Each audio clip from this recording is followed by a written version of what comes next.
Drama serial कफारा के next आने वाले एपिसोड में आप देखेंगे कि सलार से थप्पड़ खाने के बाद जब सुलेमान सीधा साहिबा के पास गुस्से में पहुंचता है तो उसे कहता है कि मैंने तुमसे अच्छा हाथ मिलाया, तुमने मेरा ही नाम सलार के आगे ले दिया कि मैंने तुम्हें उससे पैसे लेने वाली बात बताई है।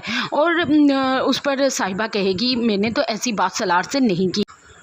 फिर सुलेमान से साहिबा से कहेगा कि तुम जो ओछी हरकतें कर रही हो ना और गलत प्लानिंग है, इससे तुम्हें कुछ हासिल नहीं होना। इस तरीके से तुम सितारा और सलार को अलहदा नहीं कर सकती। अगर तुम्हें उन लोगों को अलहदा करना है ना तो तुम्हें कुछ ऐसा करना पड़ेगा कि सितारा खुद ही सलार को छोड़ दे। वो ये कहकर वहाँ से चला जाएगा। और दूसरी तरफ सुलेमान को तो ये समझ नहीं आ रही कि जो खाक उसके सर पे उसकी बहन निम्मी ने मली है वो उसके बाद अपना चेहरा कैसे छुपाए और कैसे लोगों का सामना करे। सलार के मामले में तो सुलेमान और इसका भाई दोनों ही चाहते थे कि निम्मी सलार के आगे पीछे फिरे ताकि सलार और निम्मी की आपस में शादी हो सके। और अब इन दोनों भाइयों की गैरत भी झाग गई है जब से उन्होंने कासिम के मोबाइल पर निम्मी की गैर मियारी तस्वीरें देखी हैं।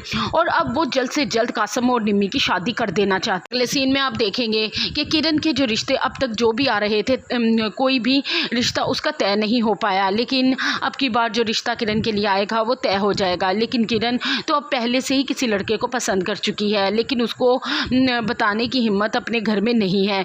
दूसरी तरफ ज़ुहैब को उसकी ताई कहेगी कि तुमने अपनी बहन के लिए सुलेमान पे हाथ क्या उठाया, तुम्हारी बहन तो तुम्हारे लिए सोने की घड़ी ही लेने चल पड़ी। लेकिन उसकी ताई को ये नहीं पता होगा कि वो ज़ुहैब के लिए नहीं उस लड़के के लिए ख़रीदने जा रही है जिसको अब वो पसंद करती है। और वो किरण भी अब बहुत जल्द अपने ही पसंद के लड़के से शादी कर लेगी।